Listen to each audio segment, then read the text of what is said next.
Desde el Centro de Noticias de Caracol Televisión en Bogotá, esto es Noticias Caracol, edición del mediodía.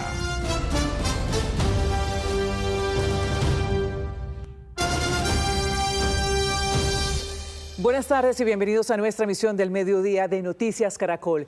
En minutos les tenemos un nuevo análisis y las reacciones de candidatos a la última encuesta antes de la primera vuelta presidencial realizada por Invamer para Caracol y Blue Radio. Ana Milena, pero antes iniciamos con la grave situación que se registró ayer por el enfrentamiento entre comunidades indígenas Misak y Nasa en el municipio de Silvia, Cauca. El violento hecho deja hasta el momento 7 personas fallecidas y al menos 110 heridos. Aquí está la historia de estos graves hechos que tienen como causa una disputa territorial. Nos van a matar, por favor, ayuda. Este territorio, Pitayo, que es zona indígena del municipio de Silvia en Cauca, se convirtió en un campo de batalla. Decenas de personas de las comunidades indígenas Nasa y Misak se enfrentaron sin medida. Se atacaron con piedras, palos, elementos explosivos y lanzas. Bueno, los de Pitayo acá nos están invadiendo, nos están atacando, bueno, los de Pitayo. Están atacando, velo papabombas, velo papabombas. Estamos en vivo acá, velo estamos en vivo acá, estamos en vivo, se cogían a la gente de Misak, míralo, los de Pitayo. Fueron horas de tensión y violencia, en donde se observaron incluso personas que cubrían su rostro y tenían armas de alto calibre en sus manos. Acaban de quemar una moto aquí en Punto Verde, los Misak, vea. La disputa empezó en la mañana del jueves, cuando empezaron a conocerse imágenes de vehículos incendiados, casas atacadas y cuadrillas de los pueblos ancestrales con los ánimos caldeados. La causa de estos enfrentamientos sería la reclamación de tierras. Ambas comunidades pretenden el control de aproximadamente 800 hectáreas de terreno en sectores estratégicos del municipio de Silvia en el Cauca. La comunidad Misak ha manifestado su rechazo y ha protestado frente al otorgamiento de títulos de propiedad que la Autoridad Nacional de Tierras realizó recientemente a favor de los indígenas Nasa. Los enfrentamientos dejaron un lamentable saldo y a una misión médica atada de manos porque no lograron ingresar. Hoy hemos tenido en general más de 100 personas heridas, de las cuales el 65% han sido remitidas, heridos que han llegado por lesiones, por heridas por arma de fuego, heridas por arma cortopunzante. Además de esto, tenemos un reporte de 6 fallecidos, pero lo más grave fueron las infracciones que se tuvo con la misión médica porque no podíamos avanzar para poder llegar a atender pacientes en las zonas donde se presentaron estos hechos. Durante más de 4 horas los hechos de violencia no cesaron y solo hasta que se conoció el reporte preliminar de heridos y fallecidos, autoridades indígenas se pronunciaron. Que estos hechos venían siendo reiterativos. El CRIC, a través de su fuerza armada también que tienen dentro de su identidad, ha provocado la muerte de los Misak. Como Consejo Regional Indígena instamos al diálogo, instamos a que esto pueda parar, porque ya hay vidas que se han que lamentar y muchos heridos. Y creo que esto no es la apuesta del movimiento indígena. En medio de la angustia y el caos también quedaron habitantes de la zona que presenciaron cómo miembros de ambos pueblos indígenas se enfrentaron los unos contra los otros de manera encarnizada y utilizando todo tipo de armas. Nos van a matar. Aunque los enfrentamientos entre los pueblos Misak y Nasa ya cesaron, en el municipio de Silvia hay una tensa calma. Hoy se conoció que son 7 los muertos y 110 los heridos, pero las cifras podrían aumentar. El ejército militarizó la zona. Fernando Rojas, ¿cómo están los heridos? Buenas tardes. Hola Stephanie, muy buenas tardes. Mire, los heridos en este momento se encuentran en diferentes hospitales de las ciudades de Cali, Popayán, así como en los municipios de Jambaló y también en el municipio de Santander de Quilichao. Varios de ellos ya han sido dados de alta, pero hay otros que se encuentran aún bajo observación médica y en proceso de recuperación. Hace unos instantes aquí en la tercera división del Ejército, el señor ministro de la Defensa, Pedro Sánchez, anunció refuerzos en el sector de Pitayó, en el municipio de Silvia. Habló que de los 110 heridos hay 65 que fueron heridos por arma de fuego. Hombres de la 29ª Brigada militarizaron la zona de la confrontación entre indígenas en Silvia. Son más de 250 soldados, suboficiales y oficiales que fueron transportados vía aérea y llegaron al centro del conflicto para garantizar la seguridad en la población. Con el fin de controlar la situación de orden público presentada. Asimismo, se despliega una capacidad operacional de más de 500 hombres hacia el sector, con el fin de contrarrestar todas esas actividades y el apoyo por parte de nuestra aviación militar y Fuerza Aérea Colombiana, con el fin de mostrar institucionalidad, mostrar nuestro Ejército Nacional, proteger a la población civil.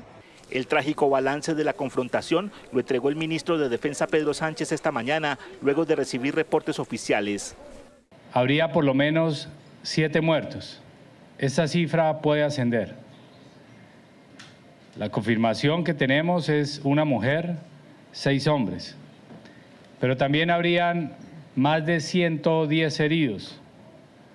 Hasta ahora tenemos la información de que 65 de ellos sería con armas de fuego. 85 de los 110 heridos serían hombres. Pero también habría 2 menores de edad heridos, uno de 13 y otro de 17 años. Entre los muertos hay 4 indígenas Misak y 3 del pueblo Nasa. El 65% de los heridos fueron remitidos a diferentes centros asistenciales, incluido Popayán, en donde son atendidos en el Hospital Susana López, la Clínica San Rafael y el Hospital San José. Contamos con 5 pacientes en este momento, de los cuales 2 se encuentran en unidad de cuidados intensivos y 3 se encuentran en urgencias. El tipo de heridas que tiene son por arma de fuego y por arma contundente. Las comunidades indígenas Misak y Nasa manifiestan su preocupación por lo sucedido. Ahorita activamos la alarma a nivel del territorio, donde pues ya la gente está toda al tanto, ya está subiendo acá, pero sí sería bueno que la autoridad en este momento haga presencia acá, que no mande delegados o que no mande a incentivar esta situación de este conflicto, sino que venga y ponga la cara como yo estoy aquí y nos sentemos a mirar esta situación. El presidente de la República citó a una reunión a los líderes de los pueblos Misak y Nasa el próximo lunes. Mire, el señor ministro de la Defensa en la rueda de prensa también manifestó que el ejército no está para dirimir en conflictos de tierras y dijo que la presencia precisamente de la fuerza pública obedece al llamado que han hecho las comunidades Misak y las comunidades Nasa para que pues haya tranquilidad entre estas dos comunidades. Asimismo, informó que son más de 700 hombres que están reforzados con el apoyo de la Fuerza Aeroespacial y vehículos blindados. Gracias, Fernando, por el reporte. Precisamente para entender las razones por las que estas tierras fueron entregadas a una comunidad indígena y no a la otra, que las reclama como propias, saludamos a esta hora al director de la Agencia Nacional de Tierras, Juan Felipe Harman. Señor Harman, buenas tardes y bienvenido a Noticias Caracol. Entonces, para entenderlo, ustedes entregaron estas tierras a la comunidad Nasa, pero los Misak aseguran que también tienen derechos sobre este territorio, pero que fueron excluidos. ¿Ustedes qué responden ante esto? No, no es cierto. Yo quiero explicarte de forma clara y concreta cuál es el procedimiento al que hacemos referencia. Existe un resguardo legalmente constituido, que es el resguardo de Guambía, que es de título y de condición Misak. Sin embargo, hay un proceso administrativo pendiente que es la clarificación de los títulos coloniales que vienen de 1740 a 1750, en el que aclaramos el título colonial Nasa de Pitayó. ¿Qué significa eso? Que el título colonial se clarificó, pero eso no suspende ni limita el derecho territorial que tienen los Misak sobre su resguardo, precisamente por la naturaleza jurídica del resguardo. En resumen, realmente este es un conflicto político, no es un conflicto legal, es un conflicto político por el uso de 800 hectáreas que se está recrudeciendo de forma violenta, que rechazamos abiertamente esas expresiones, teniendo claras los canales institucionales para resolverlos, en el cual nosotros mismos hemos estado en este municipio, en el que no hubo en esas mesas de acuerdo voluntad entre las partes, pero lo más importante es ratificar que tanto se consolide el título colonial, pero no significa que esté ni por encima, ni que tampoco se vaya a desconocer el título legalmente registrado, que es el título también de Guambía. Sí, pero entonces, señor Harman, para quienes están allí involucrados, que también está la comunidad viendo lo que sucede en esos enfrentamientos, lo confirmaba el ministro, 7 personas fallecidas, 110 heridos, entre ellos 2 menores de edad. Usted dice que hay un proceso de por medio. Mientras tanto, ¿cómo se va a solucionar esto? La estrategia de intervención del gobierno ha sido integral. Lo primero que se hizo fue acercar un corredor humanitario para habilitar las condiciones oportunas de atención integral a los heridos. La segunda es robustecer las capacidades del Estado para preservar el orden público. Ya ustedes mismos cubrieron cuál fue el desdoblamiento del Ejército Nacional. Posterior a ello, nosotros vamos a instalar la mesa en el que esperamos que existan voluntad entre las partes para acordar las razones políticas por las cuales hay unas diferencias zanjadas en una zona de 800 hectáreas. Pero no es la Agencia Nacional de Tierras, bajo sus actos administrativos, la que originó el conflicto, sino por el contrario, este conflicto lleva muchos años y nosotros no estamos en ningún momento desconociendo ni el título colonial, ni que por el contrario el título colonial esté por encima del título de Guambía, porque en efecto el título de Guambía goza de seguridad jurídica. ¿Y a qué razones políticas se refiere? Al uso de esas 800 hectáreas. Esas 800 hectáreas para ambas cosmovisiones de los pueblos son muy importantes desde el punto de vista espiritual, desde el punto de vista ambiental. Hay 3 nacimientos de agua que son sustanciales. Es la zona del páramo, que es muy importante para ambas cosmovisiones, pero es muy importante abocar la posibilidad de un acuerdo de paz y convivencia en el que se pueda asegurar como los acuerdos esenciales entre las culturas para compartir un acuerdo frente al uso del espacio. Pero lo más importante es que jurídicamente está absolutamente clara la trazabilidad del conflicto y entendemos que es una diferencia interna al interior de las comunidades, pero que la forma de dirimirla jamás va a ser la confrontación directa entre los pueblos. Seguro. Es Juan Felipe Harman, director de la Agencia Nacional de Tierras. Gracias por estar aquí con nosotros en Noticias Caracol. Bueno, un gran abrazo.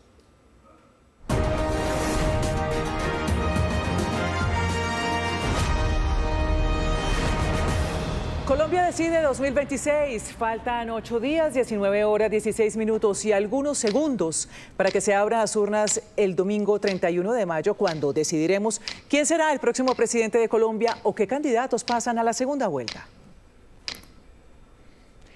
Muy buenas tardes. Volvemos aquí en Colombia Decide. Gracias, Ana Milena. Estamos justo a una semana.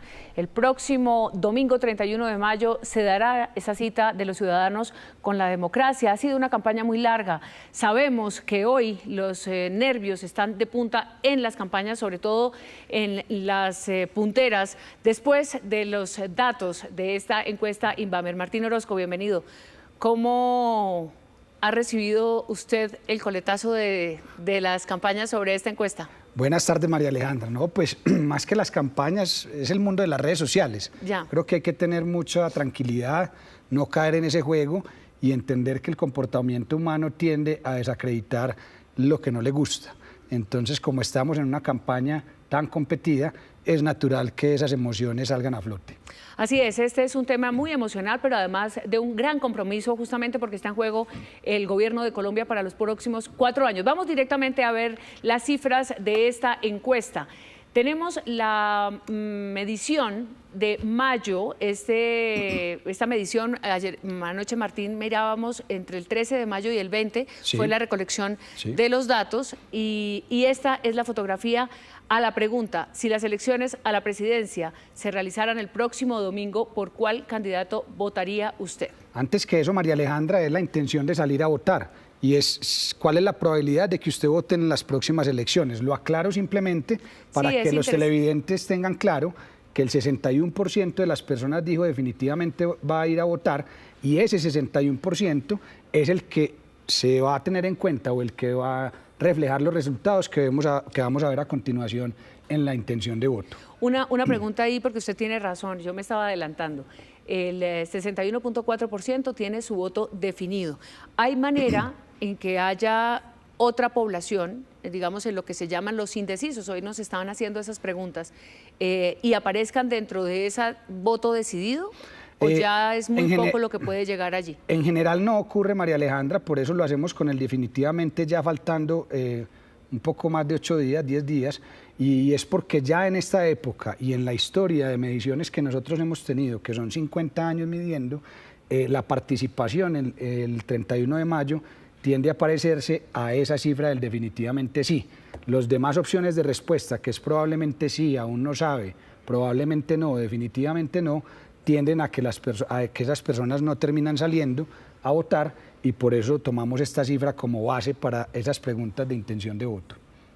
Muy bien, una participación alta, sería más es o menos alta, lo que, es lo más que alta en porcentaje que hace 4 años, sí. Y a su vez va a ser también alta en el número absoluto o en los millones de votos, porque también el censo electoral en Colombia ha ido creciendo. Claro, proporcionalmente. Pues vamos entonces ahora sí con los números de los 5 primeros candidatos que aparecen en esta intención de voto. Repetimos, la pregunta: si las elecciones fueran el próximo domingo, ¿por cuál candidato votaría usted? Estos son los resultados. Entonces, Iván Cepeda, el 44.6%, Abelardo de la Espriella, 31.6%, Paloma Valencia, 14%, Sergio Fajardo, 2.4%, Claudia López, 2.2%. Esa es la foto de mayo, la encuesta Inbamer que revelamos anoche y que desde ya pues está tomando nota en cada campaña para afinar la estrategia en la última semana. Vamos a ver ahora la comparación de esta fecha de mayo con los datos que nos presentaba la anterior encuesta, que estuvimos aquí justamente haciendo este análisis, Martín, en abril, perfecto. El pasado 24 de abril. Veamos cómo ha cambiado el panorama. Entonces, la barra amarilla es abril, la barra verde es mayo. Entonces, cuando vemos a Iván Cepeda, que va en primer lugar, vemos que prácticamente se mantiene igual, 44.3 a 44.6. Abelardo de la Espriella es el que más crece, pasando de 21.5 a 31.6, significa que creció 10 puntos en términos redondos, y Paloma Valencia, que está en tercer lugar, baja del 19.8 al 14%, es decir, baja aproximadamente 6 puntos. Sergio Fajardo más o menos se mantiene de 2.5 versus 2.4, y Claudia López cae un poco más de un punto, pasando de 3.6 a 2.2%. Muy bien, pues esta encuesta, por supuesto, ha tenido repercusión en lo que están planteándose y le están debatiendo dentro de las campañas, pero además con mensajes hacia afuera, hacia otros candidatos, mirando especialmente la campaña de Paloma Valencia, cómo suma, porque hay que decir, de todas maneras, sigue en esta campaña electoral. Su propuesta del Centro Democrático tiene, de alguna manera, músculo para dar la pelea, pero por supuesto vamos a ver qué está pasando allí directamente y vamos a dar un recorrido por estas campañas con compañeros de la redacción. Luis Eduardo Maldonado está en Barranquilla, donde allí está el cierre de campaña de Paloma Valencia. Luis Eduardo, ¿qué ha dicho la candidata? Está brava, ¿no? Pues lo que ha dicho es que ella cree en las encuestas de carne y hueso y que los resultados se verán el día de las elecciones, pero también ha dicho que quiere intensificar su trabajo, recorrer el país en estos días que le quedan y buscar más respaldos y alianzas. Y a propósito de respaldos, muy temprano hoy recibió el respaldo de líderes de cerca de 300 iglesias evangélicas y cristianas. Hablaron de libertad de culto y de cómo sería la relación con un eventual gobierno suyo. Luego se fue para Corabastos a hacer mercado. Allí se reunió con los empresarios del campo, con campesinos que llegaban de varias regiones del país, con los camiones llenos de comida, y aprovechó para enviarle un mensaje al candidato presidencial Sergio Fajardo. Estoy aquí en Corabastos terminando este recorrido y desayunando. Corabastos es esta gran plaza donde llega la comida del Tolima, de Cundinamarca, de Boyacá, donde se termina vendiendo todo lo de nuestros campesinos, hoy tan llenos de necesidades, sin vías, con tanto problema que tiene este país. Y hay gente que vale tanto, que le ha aportado tanto a este país como Sergio Fajardo, que inmediatamente pienso que necesito, doctor Sergio, tomarme un café con usted, porque es el momento donde hay que pensar en el país y donde esa capacidad de construir futuro tiene que llevarnos a la unidad. Doctor Sergio, acépteme un café. Para las 3 de la tarde en la Plaza de la Paz, acá en Barranquilla, está previsto el cierre de campaña de la candidata presidencial Paloma Valencia. Tendrá también reuniones con algunos empresarios y dirigentes sociales. 3 de la tarde, discurso final acá en Barranquilla. María Alejandra. Flaco, muchas gracias. Acépteme un café, le dice Paloma Valencia hoy a Sergio Fajardo. A Sergio Fajardo le han hecho diferentes invitaciones durante esta campaña. Está Paloma tratando de sumar los 2 puntos de Fajardo. Digamos, esto no es matemático, pero ¿podría una parte del electorado de Fajardo decir, vámonos a apoyar a Paloma? ¿Usted cómo ve lo de Paloma hoy? Es posible porque, pues, digamos, de Fajardo hacia atrás, es decir, los votantes de Sergio Fajardo, Claudia López, y el resto, pues, sí, de los candidatos, de los 12 candidatos, tienen porcentajes muy pequeños. Entonces, hoy en día ya se ve muy inviable que tengan chance de pasar a una segunda vuelta, y por tal razón, esos votantes podrían estar firmes con ellos en la primera y luego cambiar de decisión en segunda vuelta, o podrían de una vez irse trasladando. Entonces, el café tiene sentido para sumar algunos puntos y tratar de recuperar la intención de voto que tenía en abril y tratar de acercarse a Abelardo. De hecho, pues, María Alejandra, es bueno que los televidentes entiendan algo que siempre repetimos, y es, esta es la foto hasta el 20 de mayo, faltan 9 días, esto se puede mover, claramente los candidatos van a tratar de convencer a los ciudadanos, y por ende, pues, ella está proponiendo este tipo de cosas que son totalmente válidas en este momento. Sí, el uribismo se tendrá que sacudir justamente para bajar esa distancia que hoy se ve con el candidato Abelardo de la Espriella. Vamos a ver el recorrido justamente de lo que ha sido el seguimiento tanto de esta encuesta Inbamer como en general del cubrimiento de las elecciones por los datos que podemos ver en esta gráfica desde noviembre del 2025 hasta hoy, cuando estamos, repito, a solo 8 días de las elecciones. La línea que está en morado, ¿cierto? Es la línea de Iván Cepeda, sí, en donde se ve que pasa de un poco más de 30% en noviembre al 44,6% en esta medición de mayo. Es decir, su crecimiento importante estuvo entre noviembre y abril, pero ya entre abril y mayo tiende a mantenerse. Por el otro lado, la línea amarilla es Abelardo de la Espriella, donde sí, arrancó alrededor del 18%, estuvo ahí sostenido, recordemos que no participó en las consultas, luego en abril crece al 21,5% y ya en esta da un brinco importante al 31,6%. Y por último está la línea azul, que es la de Paloma Valencia, donde claramente se ve que en noviembre tenía un 1%, luego antes de las consultas pasa al 10% por la atracción que la misma publicidad y el tema de las consultas traía, sí, luego de las consultas, es decir, en la medición de abril pasa al 19,8% y ya para mayo, digamos, desacelera ese crecimiento y cae 6 puntos. Entonces ahí se ve muy claro, María Alejandra, que sí, los que crecen son Cepeda y Abelardo, pero el que crece más en las últimas semanas es Abelardo y quien decrece es Paloma. Y el que sigue ganando es Iván Cepeda, que tanto en primera vuelta como en los escenarios que veremos más adelante de segunda vuelta está obviamente con mejores números y está ganando las elecciones. Sin embargo, hay una cosa que hay que analizar de este cuadro con estas cifras. El voto de Iván Cepeda, que es la gran pregunta que hay, es el voto del pacto histórico, es el voto del movimiento y del proyecto político de la izquierda, sustentado además en Gustavo Petro, que está en ese 44,3 y un 44,6. Teniendo en cuenta el margen de error de la encuesta, hablábamos ayer, ese margen de error va hacia arriba y hacia abajo, es decir, podría también estar en 46 o al mismo tiempo podría ser en 42. Sin embargo, las encuestas internas de la campaña dicen vamos a ganar en primera vuelta. ¿Usted le ve chance con ese dato que hay, ganando hoy día la elección, llegar a ese objetivo que se plantearon? Bajo el hecho que les dije ahora, y es que nosotros no pronosticamos, lo que sí le puedo decir es que la intención de voto de Iván Cepeda en primera vuelta normalmente ha estado muy alineada a la aprobación del presidente Gustavo Petro. Y la aprobación del presidente Gustavo Petro está en 45,8. Quiere decir que si Gustavo Petro aumenta, sí, tendría que aumentar al más de 50% de aprobación para uno pensar que Iván Cepeda tiene chance de llegar allá. Pero por el contrario, si cae, Iván Cepeda quedaría por debajo de ese 44. Es difícil saberlo, sí, todavía son más de 5 puntos.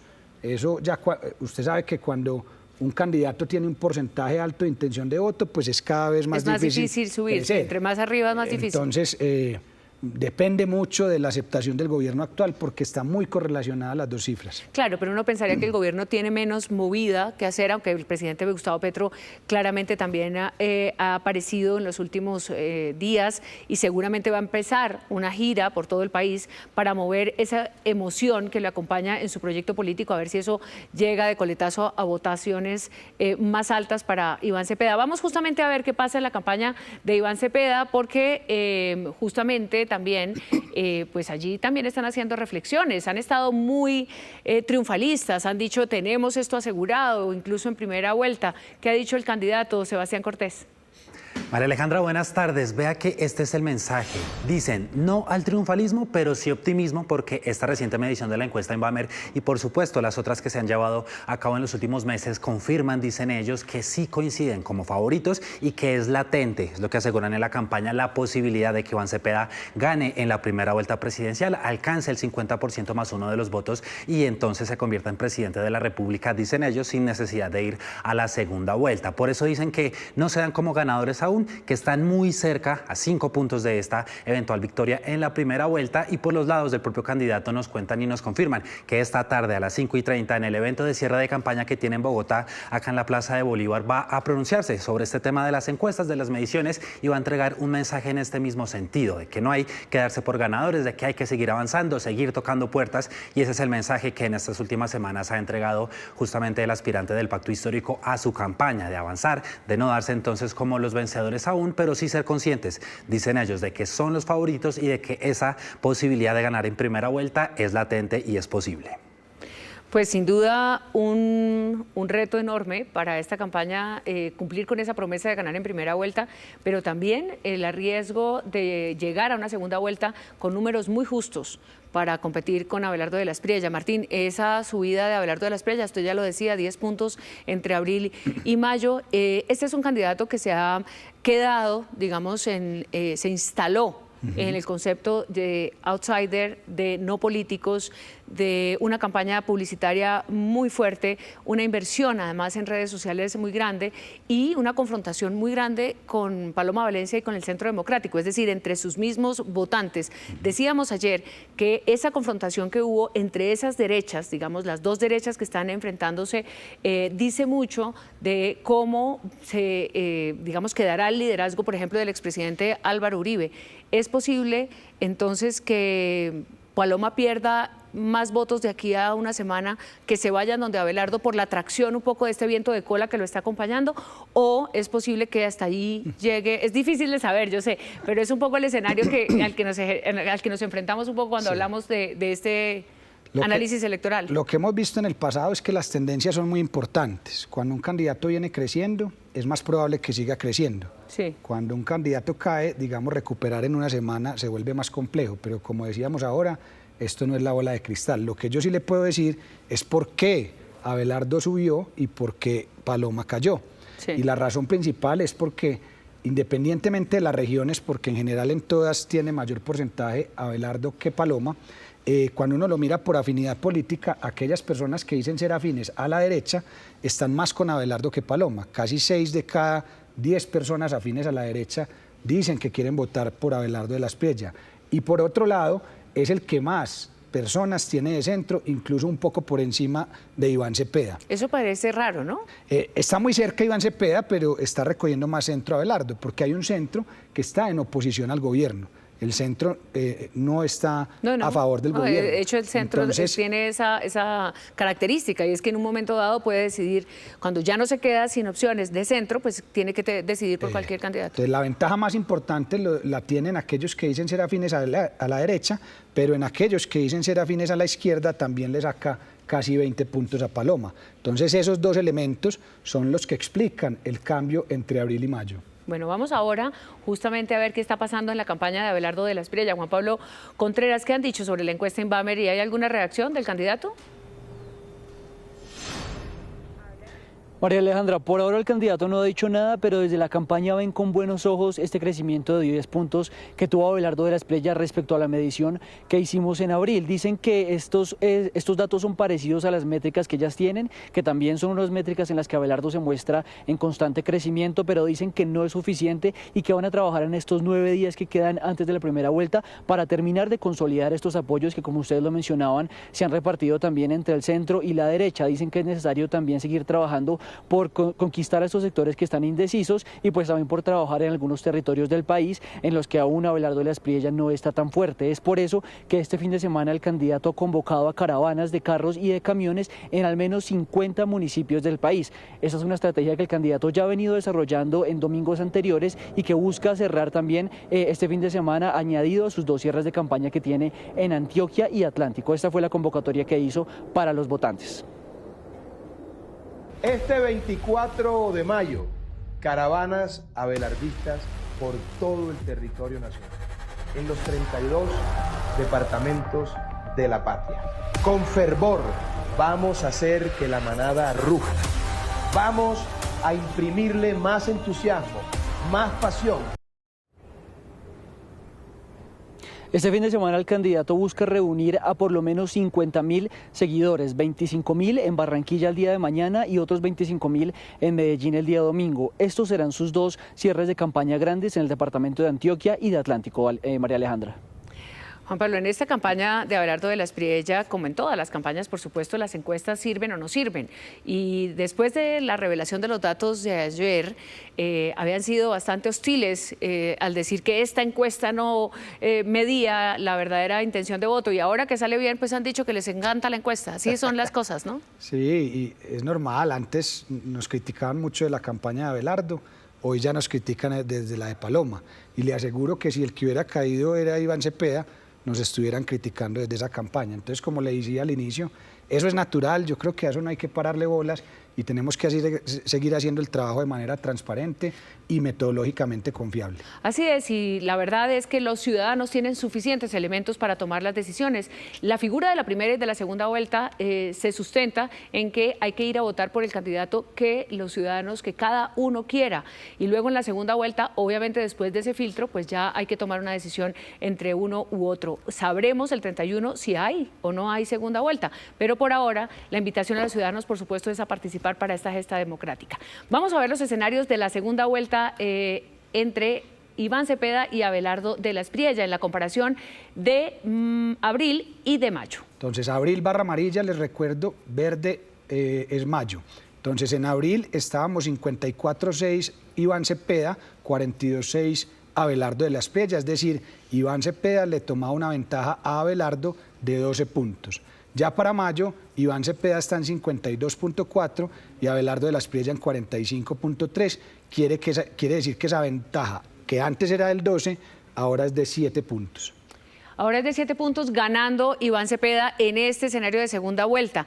El ganador es Iván Cepeda por esos 7 puntos y por supuesto me imagino que es parte de las 2 campañas, como ya decíamos, de mantenerse en el Iván Cepeda ganando y el otro sector de la política colombiana representada en este caso en Abelardo de la Espriella, pues tratar de llegar ahí.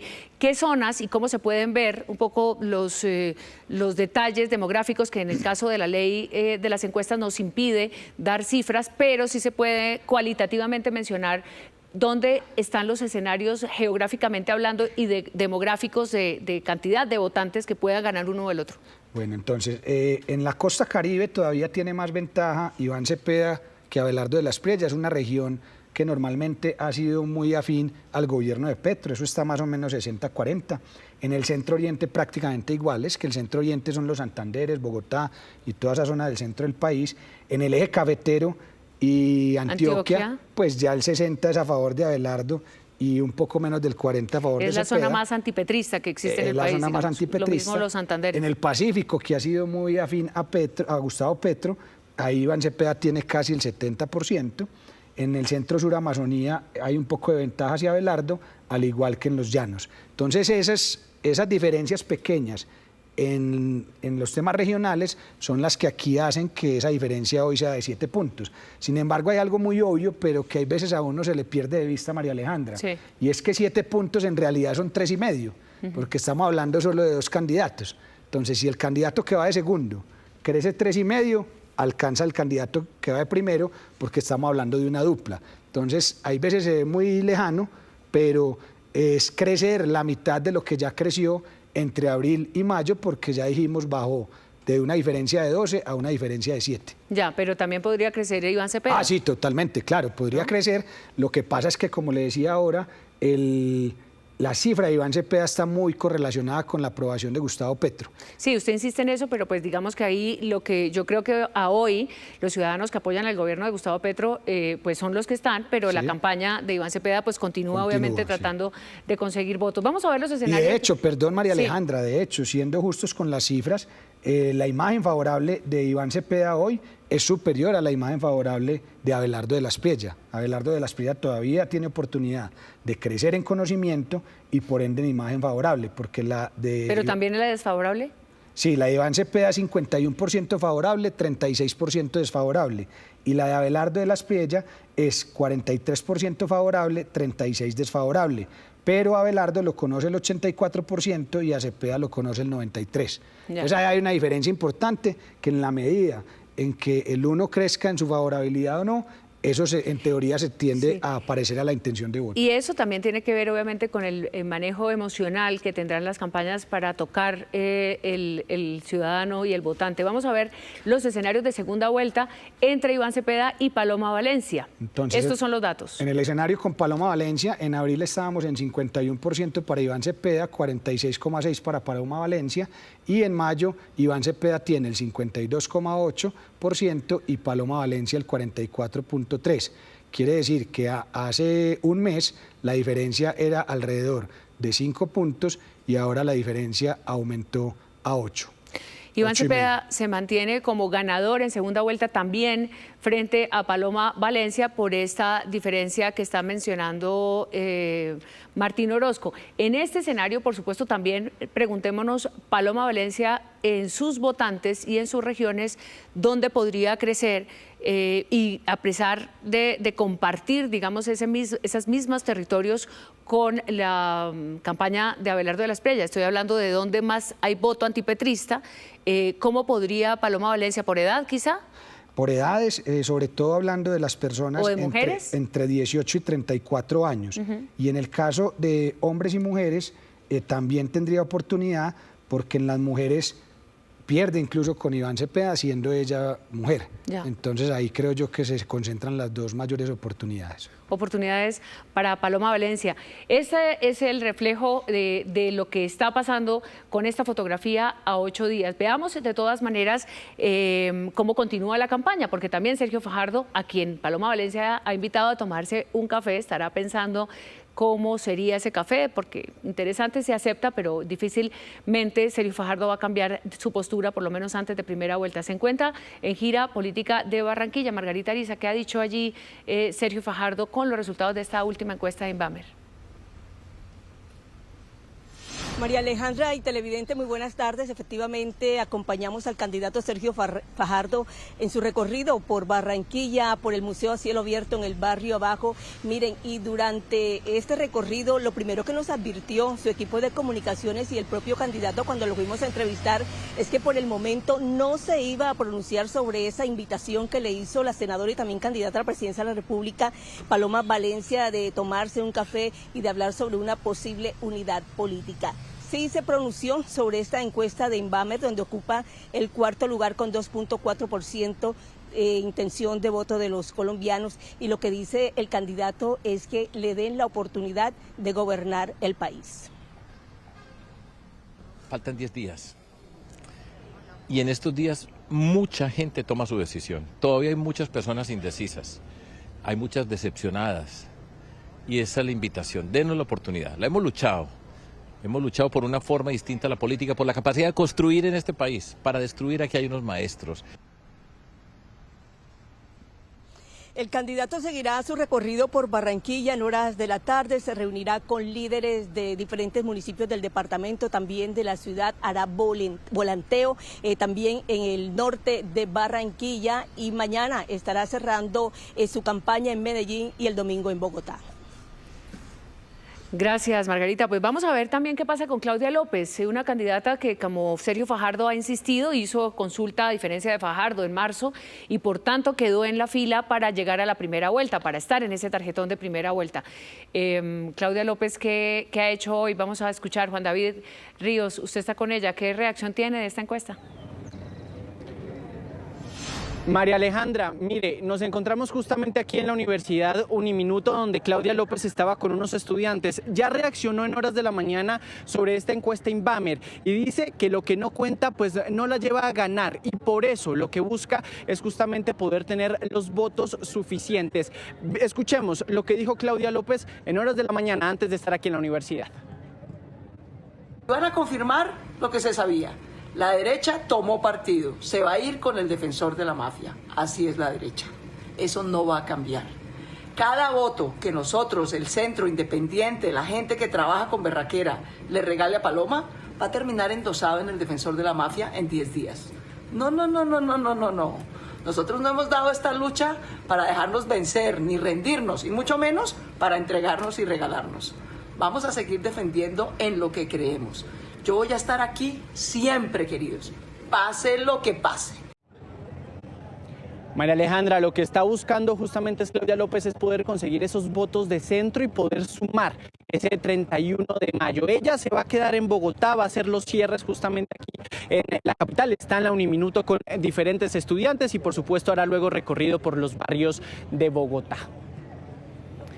Gracias, Juan David. En el caso de Sergio Fajardo y de Claudia López hay que decir que se están jugando algo muy importante en las campañas que a veces los ciudadanos no lo tienen muy presente, pero que es necesario decirlo, y es la reposición de los votos, es decir, la inversión, los préstamos que han sacado para sostener estas campañas se están jugando en un 4% y están mucho más abajo de ese porcentaje, difícil que lo logren. Tienen que doblar esa intención de voto para lograrlo.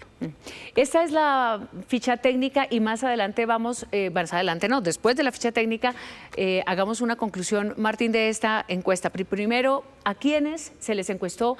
¿Qué fechas representa esta fotografía? ¿Sí? Y pues, bueno, ¿cómo fue que se hizo? 3.800 encuestas personales en 152 municipios de Colombia. De ellos fueron 26 capitales de departamento, zona urbana y rural, es decir, fuimos a las veredas. El margen de error de diseño es máximo del 3%, en el informe pueden ver el margen de error por pregunta, nivel de confianza del 95% y la fecha del trabajo de campo fue entre el 13 y el 20 de mayo. Algo muy importante que muchas veces no se explica, esto fue con sobre individual, es decir, cada encuestado tenía un sobre, al interior del sobre estaba el tarjetón real que van a tener el día de las urnas, abrían el sobre, sacaban el tarjetón, marcaban su elección y guardaban el sobre de manera confidencial, oculta, transparente, para después sellarlo con una pega que tiene el mismo. Entonces es una, no una recreación, sino una simulación de la intimidad del voto. Muy exacta de la intimidad del voto, que es lo que va a ocurrir el domingo 31 de mayo. Y algo que es clave en estas encuestas y en estas metodologías es lo presencial frente a otras metodologías que también obviamente técnicamente pueden estar sustentadas, pero que son digitales, que son virtuales, que es una invitación que llega a llenar unos formularios y por supuesto la gran diferencia y por lo cual además creo que los ciudadanos pueden tener confianza en los datos. Estas encuestas son justamente como una herramienta. Me decía alguien hace poco que es como en una pandemia no creer en las vacunas. Exacto. Pero bueno, esto queda también a escrutinio de los ciudadanos. La conclusión, 8 días antes, Martín, de toda esta encuesta y de este recorrido que hemos hecho hasta esta primera vuelta. Ya si pasamos a la segunda vuelta, si pasan los candidatos a segunda vuelta, obviamente tendremos una encuesta de segunda vuelta en su momento. La conclusión para mí, María Alejandra, es que seguimos divididos como país. Sí. Y eso se nota en una pregunta que nos responden si votaría por un candidato que esté a favor del gobierno de Gustavo Petro o en oposición al gobierno de Gustavo Petro. A favor del gobierno de Gustavo Petro, 47.9%. En contra o en oposición al gobierno de Gustavo Petro, 48.4%. Es decir, casi exacto empate. ¿Y entonces eso qué significa? que esta división desafortunadamente nos está llevando a un ambiente bien polarizado que seguramente en las próximas semanas generará más emociones y esperemos pues que los ciudadanos en general lo tomen con calma. Y que también las campañas sean responsables de entender que en este escenario electoral de estos días lo más importante es que sean los argumentos, las propuestas, los modelos de país que están defendiendo, que sean los que primen en el discurso. Estamos en un país muy delicado, en un país con unas situaciones, acabamos de ver lo que está pasando en el Cauca, que en cualquier momento puede exacerbar esas emociones para trasladarlas en violencia. Así que el llamado de esta polarización no puede ser, es normal que en la democracia no haya una situación homogénea, no veamos el mundo de la misma manera, pero no tenemos como colombianos que pasar justamente a escenarios de violencia que tengamos que lamentar. Lo más importante es que estamos en democracia, que estamos próximos a las elecciones y seguramente será allí en la participación en las urnas el próximo 31 de mayo donde defendamos justamente este sistema que es el que nos rige en este país, en esta nación, que es la democracia. Muy buenas tardes para todos.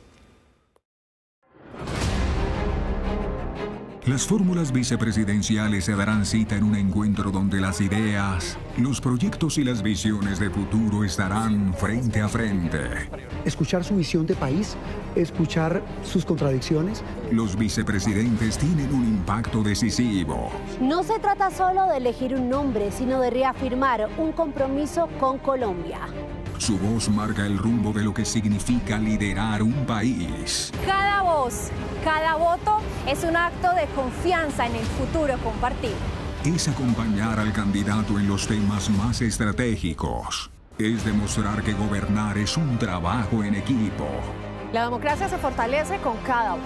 Debate Fórmulas Vicepresidenciales. Esta noche a las 7 en Noticias Caracol en vivo, Noticias Caracol y todas sus pantallas digitales. Noticias Caracol. Primero la gente. A 3 días del inicio de las votaciones presidenciales en el exterior, el registrador nacional señaló que están dadas las garantías para la jornada electoral.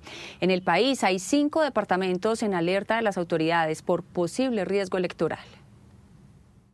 El próximo 31 de mayo los colombianos saldrán a las urnas y a pocos días de la jornada el registrador nacional Hernán Penagos dijo que existen alertas en más de 100 municipios del país ante la presencia de grupos armados y posible presiones a los votantes en algunas regiones. Nos ha evidenciado la misión de observación electoral. Un poco más de 104 municipios. Hay 5 departamentos, por ejemplo, donde se concentran unos lugares con mayores complicaciones por la presencia de grupos armados ilegales. Nariño, Cauca, norte de Santander, Antioquia y Chocó. El funcionario advirtió que las denuncias de supuestas carnetizaciones y controles ilegales en algunas regiones podrían afectar la libertad del voto, pero aseguró que las condiciones están dadas para la jornada electoral. Es una alerta que nos puede señalar que en esos lugares hay que ser muy cuidadosos, hay que tener presencia de las fuerzas militares para que esa carnetización no implique obligación para votar. Además hizo un llamado vehemente a confiar en el sistema electoral. Dijo que no hacerlo sería un golpe a la democracia. El llamado es a todos los actores políticos, a las candidatas y los candidatos, a quienes representan los altos cargos del Estado, a que envíen un mensaje de unidad al país. Su mayor acto de responsabilidad con esta nación es reconocer los resultados finales. Lo más importante en Colombia es garantizar que los jurados cuenten bien los votos y diligencien las actas electorales. Y la registraduría publicarlas el mismo día de las elecciones. El próximo lunes 25 de mayo inician las votaciones para presidencia en el exterior y también arrancará el traslado de material electoral en zonas apartadas del país. De otro lado, la misión de observación electoral advirtió que en medio de este proceso de elecciones, este año se han registrado 63 afectaciones electorales en todo el país. Aquí está el balance a propósito del reciente ataque contra la sede de la candidata Paloma Valencia en Bogotá. A 9 días de la primera vuelta presidencial hay un preocupante balance de ataques políticos. 11 casos en Antioquia, 10 en norte de Santander, 6 en Bogotá y 5 en Santander, entre otros departamentos que han sufrido afectaciones. Son hechos de destrucción de publicidad, afectaciones a sedes de campaña, hostigamientos de pronto a líderes de las campañas a nivel territorial o algunos voceros de las mismas. Desafortunadamente tenemos estos hechos violentos que ocurrieron en Bogotá, pero pues también hemos tenido otros registros también importantes, por ejemplo, en contra de la campaña del candidato Iván Cepeda, en donde han sido blanco de ataques sus movilizaciones en el departamento de Santander, por ejemplo. 17 han sido las afectaciones a sedes de campaña, como lo ocurrido ayer en Bogotá en el caso de Paloma Valencia. El alcalde Carlos Fernando Galán hizo un llamado a proteger la democracia. Son violencia impulsada por declaraciones del propio presidente Petro, a pocos días de una elección presidencial clave para el futuro del país. Decir que las fachadas de bienes privados son públicas y pueden ser grafiteadas como lo hizo el presidente, incentiva ataques como el de hoy contra la sede de la candidata Paloma Valencia y del partido Mira. Eso es mentira. El Código Penal castiga la destrucción de bienes privados, de bienes públicos, y el Código de Convivencia también. Que nadie se equivoque. Todo ciudadano que ve destruida su propiedad, todo ciudadano que ve que destruyen un bien público, tiene derecho a denunciar ante la Fiscalía, y las entidades de justicia tienen que poder perseguir y castigar a quienes hacen esa destrucción. Además del impacto en el proceso electoral, estos actos vandálicos afectaron a decenas de ciudadanos que tuvieron que regresar a pie a sus hogares, según señaló el distrito. Lo último en Noticias Caracol.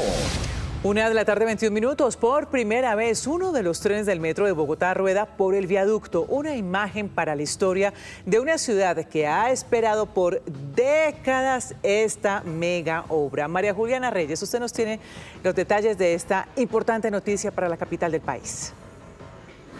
Ana Milena, sin duda un hecho histórico para la capital del país. Estamos hablando que por primera vez un tren sale entonces al viaducto de esta primera línea del metro de Bogotá. Ustedes ya pueden ver allí las imágenes. Una acción que por supuesto también tomó por sorpresa a muchísimos ciudadanos que pudieron presenciar esta escena que estaban esperando durante muchísimos años. Este tren entonces se desplazó desde la estación de Patio Taller hasta muy cerca de la segunda estación ubicada en la avenida Villavicencio con avenida Ciudad de Cali. Importante, este tren de seis vagones fue jalonado o también remolcado por unos vehículos multipropósitos. Esto en la primera fase, esta fase para las pruebas del metro. Escuchamos entonces al alcalde Carlos Fernando Galán con esta buena noticia para la capital del país. Pero estamos presenciando en este momento la primera vez que un tren, de los 30 que vamos a tener, 30 trenes del metro de Bogotá, llegan o se montan al viaducto. Ya hizo el recorrido desde el Patio Taller hasta acá. Ahorita seguramente van a hacer la entrada y por primera vez va a entrar a esta estación que tiene ya puertas en una primera fase instaladas, ¿no? Entonces, eso, muy bien, eso.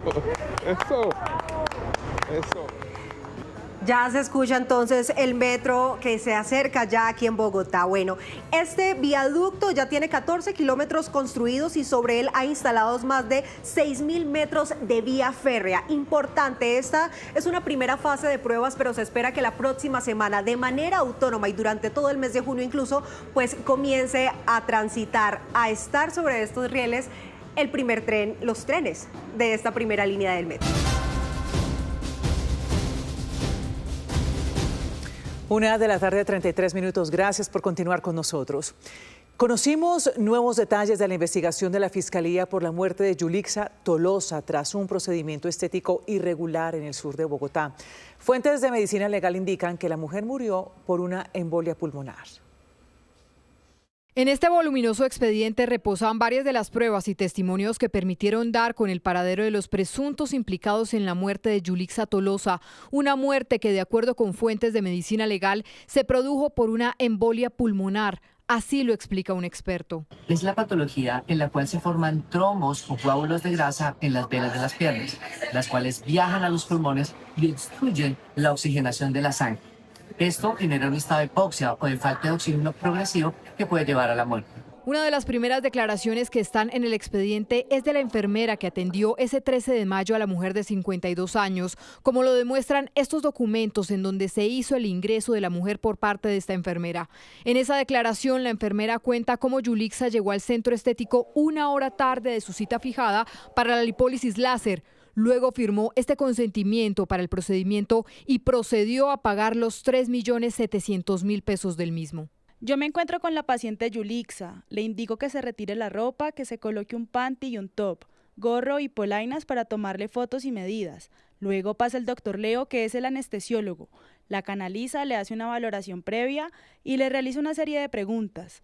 Él termina de realizar su proceso, que es canalizar, y pasa el doctor David Ramos y le pregunta a Yulixa qué resultados quiere y qué expectativas tiene sobre los resultados de su procedimiento. Asegura la enfermera que después de las 3 de la tarde evidenció que la mujer de 52 años se encontraba en mal estado, por lo que tanto el anestesiólogo como el médico regresaron para atenderla y que le indicaron que en caso de empeorar llamarían a una ambulancia. Yo ya estaba desocupada, voy y reviso a Yulixa antes de irme. Ingreso a verla y Yulixa estaba en la camilla acostada boca abajo, pero Yulixa estaba muy somnolienta. Llamo a María Fernanda y le digo que la paciente está muy somnolienta. María Fernanda baja y revisa a la paciente. Ella llama al doc Leo y le indica que cómo está la paciente, y el doc Leo llega como a los 15 minutos y me indica que le busque un yelco, unas soluciones y un macrogotero. Y también llama al doctor David Ramos para que se devolviera, ya que se había ido como a las 5 de la tarde. Llega María Fernanda Delgado, quien es la enfermera. Llega el doc David Ramos, yo los vi a todos ellos con Yulixa. María Fernanda me indica que cualquier cosa, ella pide una ambulancia y llevan a la paciente por urgencias, y que cualquier cosa me llaman para programar el turno del día siguiente. En otro relato, la esteticista del lugar aseguró que, por el contrario, la dueña de este sitio le pidió mantener allí a Yulixa y suministrarle oxígeno. María Fernanda me indicó que bajara la bala de oxígeno para colocársela a Yulixa y me preguntó que dónde estaban los doctores. Yo le dije que se habían ido y me indicó que los llamara, que cómo así que se habían ido. Yo llamé al doctor David Ramos y el señor Edinson llamó al doc Leo. Como a los 10 minutos llegaron los doctores y le dijeron a Nicole que le llevara una solución salina, yelcos y macrogoteros. A pesar del delicado estado de salud de Yulixa, esta hoja donde el anestesiólogo de nombre Leo, quien hoy es requerido por la justicia, consignó que la paciente toleró el procedimiento y que salió sin complicaciones. A pesar de que Jesús Alberto Hernández y Kelvis Daniel Sequera, capturados en Colombia, ya fueron enviados a la cárcel, María Fernanda Delgado y Edison Torres solo fueron imputados por el delito de resistencia a la autoridad en Venezuela, y las autoridades de ese país están a la espera del expediente de la Fiscalía para continuar con su judicialización. 1:36 p.m. El asesinato de Albert Piñeros, gestor cultural y fundador del espacio independiente La Casona, tiene consternado al sector cultural de Bogotá. Su familia, amigos y colectivos lo recuerdan como un hombre que dedicó su vida a la defensa del arte y trabajo comunitario en la localidad de Santa Fe, en Bogotá. La Casona se toma el centro de la ciudad con el Festival Bicachá. Durante años, Albert Piñeros usó su voz para invitar a un festival, un taller, un encuentro o simplemente una juntanza. En el centro de Bogotá, muchos lo conocían como el alma de La Casona, un espacio cultural independiente levantado con esfuerzo, donde jóvenes artistas, músicos y líderes comunitarios encontraron un lugar seguro para crear y resistir. En el corazón de Bogotá, en la icónica calle 15, hay un lugar donde el arte, la cultura y la resistencia laten con fuerza. Su familia lo recuerda como un hombre que dedicó su vida a fortalecer el tejido comunitario, convencido de que el arte podría transformar vidas y recuperar territorios golpeados por la violencia. Que siempre tuvieran puerta los artistas emergentes, esos primeros pinitos. Nosotros fuimos cómplices de todos esos crecimientos de muchos artistas, y era lo que él esperaba, que tuvieran una puerta, un crecer, un camino diferente en cualquier situación, creyeran en el arte. Pero la vida de este hombre fue apagada de forma violenta este miércoles 20 de mayo por un sicario en moto. Esa noche Albert salió sobre las 6 de la tarde de La Casona, el lugar que defendió durante años, y justo aquí, frente a esta fachada que hoy permanece cerrada, fue atacado a disparos. Inmediatamente inicia una búsqueda también con nuestra policía judicial con trazabilidad de cámaras y para poder verificar cuáles fueron los hechos que rodearon esta desafortunada muerte. Su asesinato también encendió las alertas entre gestores y colectivos culturales de Bogotá, que denuncian amenazas y agresiones contra líderes comunitarios y defensores de espacios independientes. Tenemos un compañero que trabajaba desde las músicas diversas en el centro, en el Parque de las Nieves, que hace poco pues sufrió una agresión con arma blanca. En el sector de la ruralidad, una líder cultural tuvo que abandonar pues todos sus proyectos, precisamente porque empezó a vivir este tipo de amenazas. En la casona ya no se escucha la voz de Albert Piñeros invitando a un nuevo encuentro cultural, pero su legado permanece en las paredes intervenidas con arte, en los jóvenes que acompañó y en una comunidad que hoy se une y promete mantener vivo el espacio que él convirtió en símbolo de resistencia.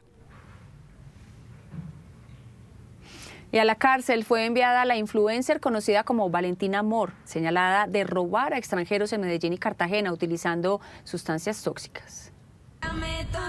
Kelmaris Daniela Duno Angulo, conocida en redes sociales como Valentina Amor, es una influencer venezolana que ha ganado gran visibilidad. Este es uno de los últimos videos compartidos en redes sociales donde se le ve con cuantiosas sumas de dinero en efectivo. Valentina Amor se hizo viral por imitar el acento paisa ante extranjeros. En TikTok alcanzó más de 25.000 seguidores. Según las autoridades, su forma de llamar la atención era por medio de redes donde con sus atributos atraía a turistas, especialmente estadounidenses, a quienes les robaba mediante sustancias tóxicas en hospedajes de renta corta. La misma mujer que hace poco se burlaba de las autoridades en sus videos, posando incluso con dinero en efectivo, y que de hecho hasta fue encontrada en medio de otro operativo junto a un bandido extraditable que fue capturado hace unos días. El caso que permitió avanzar en su captura ocurrió el pasado 1 de mayo de 2026 en Medellín, cuando uniformados la sorprendieron y la detuvieron portando documentos de identidad pertenecientes a un ciudadano estadounidense, además de dinero en efectivo. Ese hallazgo se convirtió en pieza clave dentro del proceso investigativo. A este ciudadano le hurtaron más de 16 millones de pesos representados en divisas, moneda extranjera, relojes, joyas, los pasaportes y un equipo de telefonía móvil. Noticias Caracol conoció que hace pocos minutos se legalizó la captura de Valentina Amor y un juez la envió a la cárcel, donde seguirá su proceso judicial por el delito de hurto calificado y agravado. 1:41 p.m. Gremios del Valle del Cauca reportaron hoy millonarias pérdidas por el bloqueo de la vía a Buenaventura. En el puerto hay escasez de gas y sectores que dependen del transporte, como el turismo, están en crisis. La gobernadora del Valle, Dilian Francisca Toro, le pidió al gobierno nacional dialogar con los mineros. Con camiones atravesados que impiden el paso vehicular está la vía a Buenaventura en los sectores de Zaragoza y Lobo Guerrero desde hace 4 días. El paro minero es indefinido, causando millonarias pérdidas al comercio exterior. Hay más de 150.000 toneladas de cargas represadas, estos son cerca de 300.000 millones de pesos. La carga que va para el puerto de Buenaventura se encarece casi 2,5 millones de pesos por contenedor. Quiero decirle a los vallecaucanos que no son problemas del departamento del Valle del Cauca, son problemáticas que se vienen generando desde hace muchos años y que todavía no le han solucionado a la comunidad. Y eso no solamente nos afecta al Valle del Cauca, sino al país. Entonces nosotros sí estamos haciendo un llamado al gobierno nacional para que el gobierno nacional se siente a dialogar. Los camiones que salen de Cali a Buenaventura están represados en la central de servicios de carga. Los conductores han tenido que pagar hasta 150.000 por parqueadero. A mí pues me tienen acá porque como no hay carga, ¿qué hago? Desde el martes entonces, y es viernes, y seguimos para el fin de semana. Entonces está duro, esto está complicado. Algunos sectores de Buenaventura se quedaron sin servicio de gas. El bloqueo también ha generado crisis en restaurantes, hoteles y otros negocios. Nosotros, los del sector del turismo, dependemos de la movilización de estas lanchas, del alquiler de las habitaciones en los hoteles. Nosotros tenemos compromisos también que cubrir. El gas no ha llegado, los alimentos están escaseando y sinceramente el paso humanitario es bastante complicado. Por este puerto ingresan cada mes aproximadamente 234.000 toneladas de maíz, frijol, soya y torta de soya. El sector avícola, que produce en el suroccidente 16 millones de huevos diarios, también está afectado. Por esa carretera se mueven 7.800 toneladas de alimento diarias para el sector avícola en 300 tractomulas. En la terminal de transportes de Cali, 116 buses permanecen parqueados, afectando a miles de usuarios como doña Jacqueline Montaño, quien viajó a Cali para una cita médica y no pudo devolverse. Grave está la cosa, porque cada día estamos peor, que por cualquier cosita están cerrando vías. Los mineros, que piden formalización laboral, se reunirán esta tarde con el gobierno nacional buscando soluciones. Y es que los bloqueos en lo corrido de este año ya dejan pérdidas billonarias. Pues Daliana Garzón de Negocios Dito nos tiene todos los detalles. Daliana. Buenas tardes. El panorama económico del país se ha visto gravemente afectado por la persistencia de las protestas viales. Durante este año, de acuerdo con Colfecar, se han registrado 247 bloqueos a lo largo y ancho del territorio nacional. Una situación que ha paralizado corredores estratégicos y ha generado pérdidas por 12,4 billones de pesos para el aparato productivo de nuestro país. Una de las regiones más golpeadas por esta crisis en los últimos días ha sido allí en el suroccidente del país, en la vía a Buenaventura, donde ya se registran 22.400 millones de pesos en pérdidas, lo que evidencia el enorme costo logístico y comercial de estas interrupciones en una infraestructura que es clave para la nación. De otro lado, en la movida empresarial, el descuento de la inversión superior a los 5 millones de dólares que hace Banco Meva y NCR Atleos, con el lanzamiento de Cash On, una de las redes de cajeros automáticos más grandes del mundo que llega a nuestro país y que está diseñada para llevar el dinero en efectivo a los municipios más apartados, permitiendo a millones de personas y comercios locales acceder a sus recursos de forma ágil, al tiempo que les permite a las entidades financieras y a las fintechs expandir su presencia territorial y optimizar costos operativos sin necesidad de realizar grandes inversiones iniciales en infraestructura física. Así que estas y otras noticias económicas y empresariales a las 3:30 de la tarde acá en Negocios Dito. Los esperamos.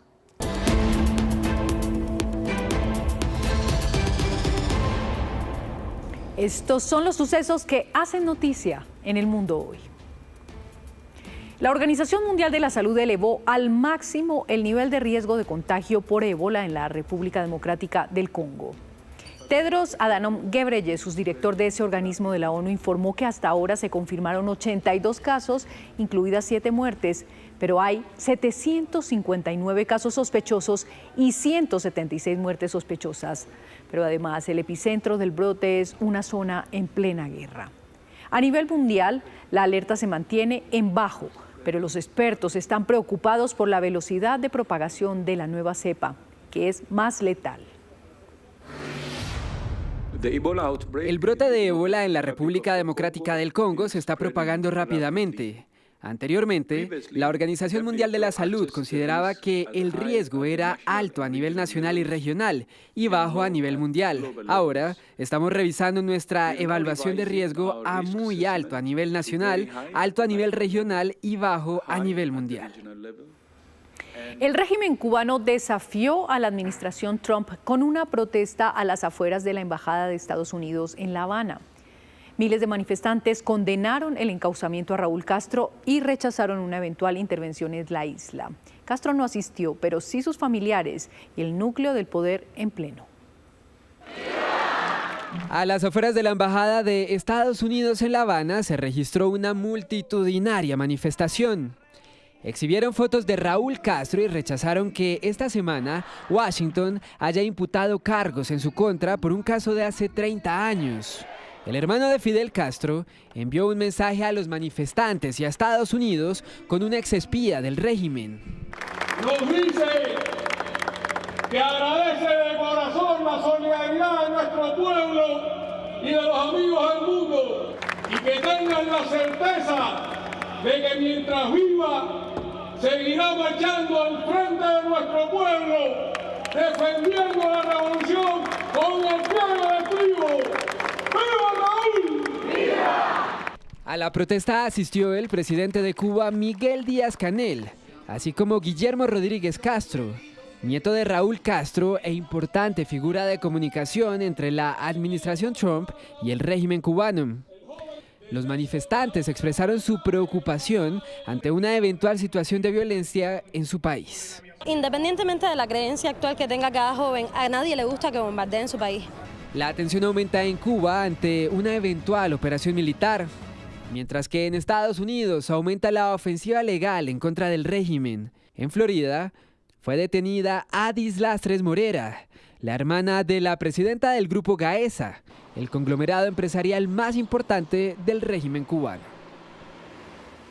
Los activistas de la flotilla Global Sumut que iban rumbo a Gaza con ayuda humanitaria y que fueron detenidos por las autoridades israelíes denunciaron graves agresiones físicas, torturas, abusos y maltrato psicológico tras ser retenidos. Malos tratos, desde los verbales hasta los físicos derivados en golpes, literalmente en palizas brutales en su cuerpo. Algunos presentan fracturas. Creo que me duelen las costillas, pero otros están mucho más golpeados que yo. Han sido deportados a sus países de origen, Francia, Italia, Grecia, Turquía, entre otros. Varios fueron hospitalizados a su llegada a Estambul. En Roma los esperaban con aplausos y arengas. Y las denuncias no pararon. Nos desnudaron, nos tiraron al suelo, nos patearon, usaron pistolas Taser contra muchos de nosotros. Algunos sufrieron agresiones sexuales y algunos nos negaron la oportunidad de ver a un abogado. Hasta nos quitaban los zapatos, caminábamos descalzos sobre el suelo mojado, nos empapaban y nos mantenían mojados en el frío. Los videos de los abusos por parte de las autoridades israelíes le dieron la vuelta al mundo y despertaron indignación, no solo de líderes extranjeros, también del propio primer ministro Benjamín Netanyahu, quien aseguró que la conducta no era acorde con los valores de Israel. También se conoció el momento en el que una de las flotillas fue interceptada. El Ministerio de Asuntos Exteriores israelí informó que se utilizaron medios no letales contra los buques a modo de advertencia y que ningún manifestante resultó herido en ese momento. Los activistas también denunciaron que los dejaron pasar hambre, sed, cansancio, golpes sin motivo mientras estaban amordazados y no tuvieron ninguna ayuda médica. Las autoridades españolas analizan la información hallada en una caja fuerte del expresidente español José Luis Rodríguez Zapatero, investigado por tráfico de influencias en el rescate de la aerolínea Plus Ultra vinculada a capitales venezolanos. El juez del caso pidió a Estados Unidos información sobre los investigados.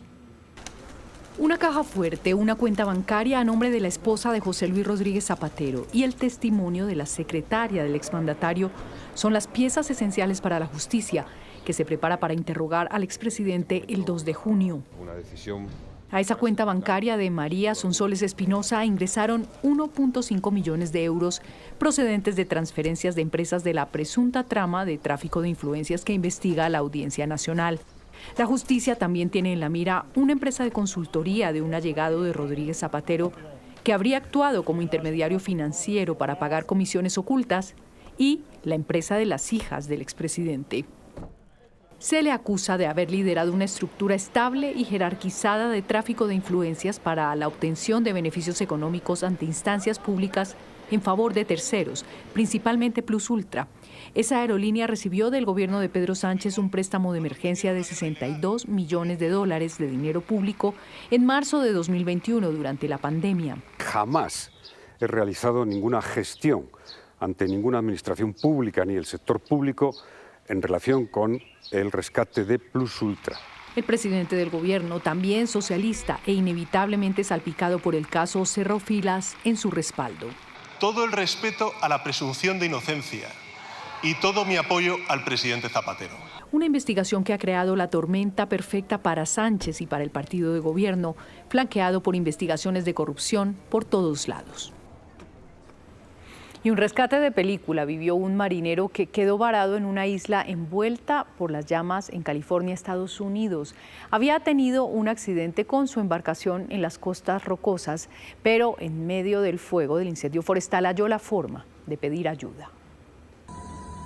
Eran las 10:38 de la mañana cuando el alivio llegó para un marinero de 67 años que quedó varado en la isla de Santa Rosa, en Estados Unidos. El hombre habría sufrido un accidente cuando su velero chocó contra las rocas de la costa en la noche y se vio obligado a esperar por ayuda en la isla que tenía un incendio activo. Para asegurarse que las autoridades supieran que necesitaba ayuda, entre el terreno calcinado escribió las letras SOS en gran tamaño utilizando las cenizas. Algunas horas después, el equipo de rescate llegó. El helicóptero de la estación aérea de la Guardia Costera apareció en el cielo, evaluando cómo podrían acercarse para sacar al hombre de la isla en medio de las llamas. Cuando decidieron, desplegaron una cesta de rescate para subir al marinero a la aeronave. Una vez arriba, realizaron una valoración rápida para luego llevarlo al centro médico del aeropuerto de Camarillo. Ahora las autoridades se encuentran investigando cuáles son las causas de la conflagración en la isla o si hacen parte del conocido incendio Sandy, que ha devorado cientos de hectáreas en las montañas de California desde el pasado lunes 18 de mayo. Juli, gracias. A las 2:37 p.m. les contamos que en Valledupar crece la inconformidad por el mal servicio de la energía a la comunidad. Los constantes apagones han desatado protestas en varios sectores de la ciudad y el operador de energía Afinia reconoció que el problema se podría prolongar por unos 15 días más. Los habitantes del barrio La Esperanza de Valledupar bloquearon una de las arterias viales de la ciudad. Manifiestan que todas las tardes les suspenden el servicio de energía. Nosotros estamos viviendo muy mal con estos apagones. ¿Por qué? Porque hay pacientes, hijos de oxígenos. Hay pacientes que son adultos mayores. La empresa Afinia, como operador de la red, explicó que la demanda de energía está superando la oferta y por esto recurren a los racionamientos. Sí, va a seguir. Yo les hablo con franqueza y se lo tengo que decir. La situación, hemos tratado de mitigar a nivel de operaciones de red todo esto. Hemos hecho rotaciones de racionamiento, de cargas en la ciudad. Afinia también advierte que el sistema está saturado por la ola de calor y por las pérdidas de energía que generan los fraudes. A elevar la temperatura, lo cual genera que la gente utilice más el aire acondicionado y se suba de un mes a otro un 9% de la carga, pues el que está buscando energía no le importa. No le importa porque como no le está pagando, no le duele, pues mete más energía y en vez de utilizarla a 24 grados, pues la utiliza a 17 y le mete más carga. El alcalde de Valledupar, Ernesto Orozco, a través de X, exigió a Afinia soluciones para los usuarios y así evitar más alteraciones de orden público.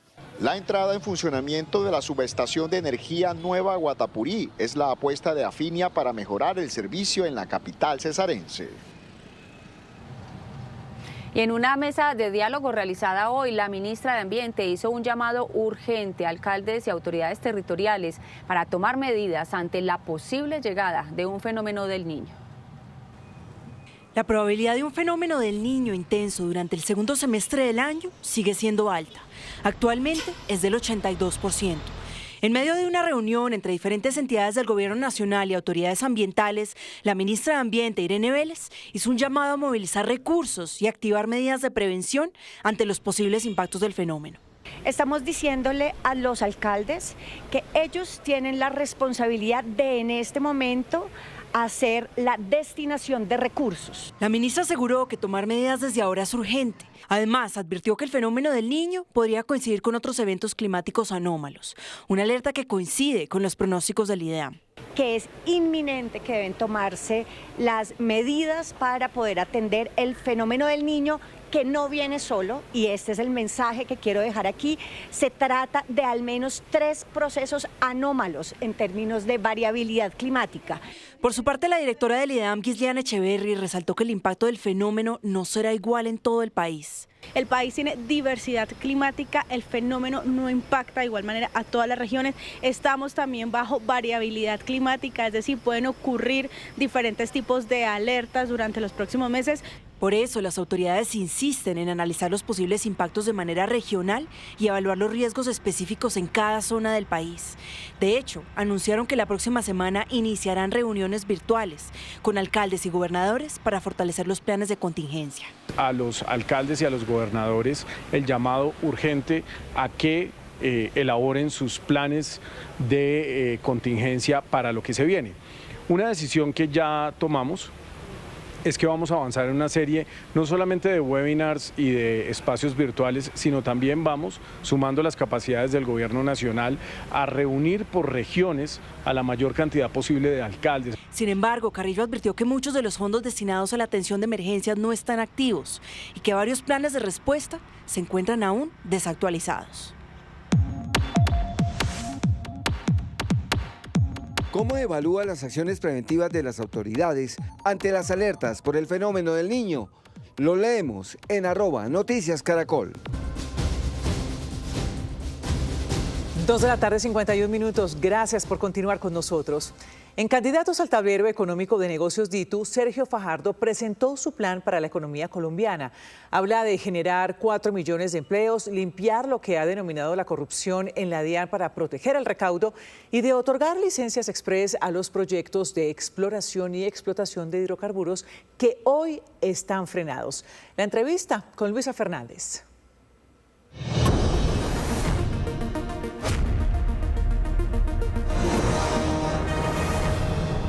Muy bien, el próximo fin de semana, pues ya los candidatos y las candidatas presidenciales van a ir a esa urna de la primera vuelta, se van a debatir, van a llevar este voto, esta participación a los ciudadanos.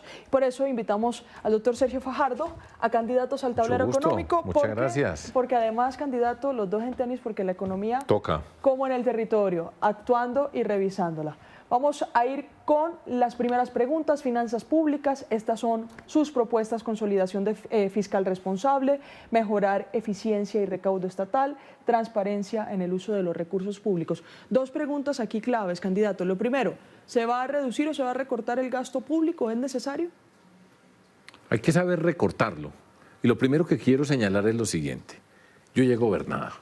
Y cuando usted recibe, usted tiene que primero revisar.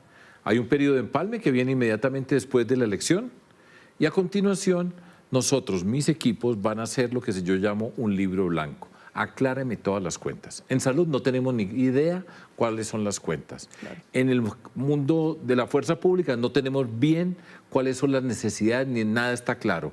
En la deuda estamos enredados. Entonces, para no echar paja, porque todo el mundo dice, yo voy a gastar, primero estudie. Revise en cada lugar qué se necesita. Por supuesto, todo gasto superfluo se va. No tendremos contratos de prestación de servicios por 3 meses para conseguir votos y hacerlo con transparencia. Yo lo sé hacer. Muy bien. Acá hablamos del recaudo estatal. Lo primero que tenemos que hacer nosotros, y aquí está transparencia en el uso de los recursos públicos, yo les garantizo a ustedes que con nosotros no se pierde un peso. Y yo sé luchar contra la corrupción.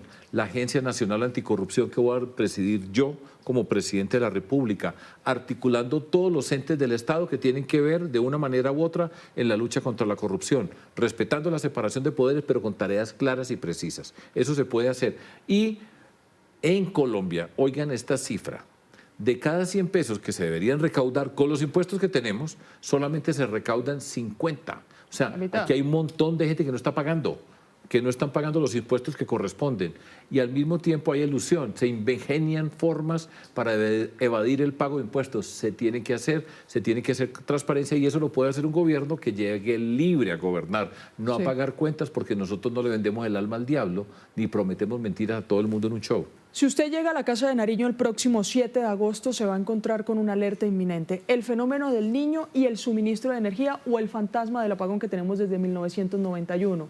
Habla de garantizar el abastecimiento de gas y petróleo, acelerar expansión de energías renovables y ordenar los subsidios energéticos. También dos preguntas claves aquí. La primera, ¿se reactivan o no los procesos de exploración y explotación en el país? Sí, y la segunda. Rápido esa, sí. Ok, ¿esa va a ser la primera solución para esto? No resuelve el apagón. Exacto.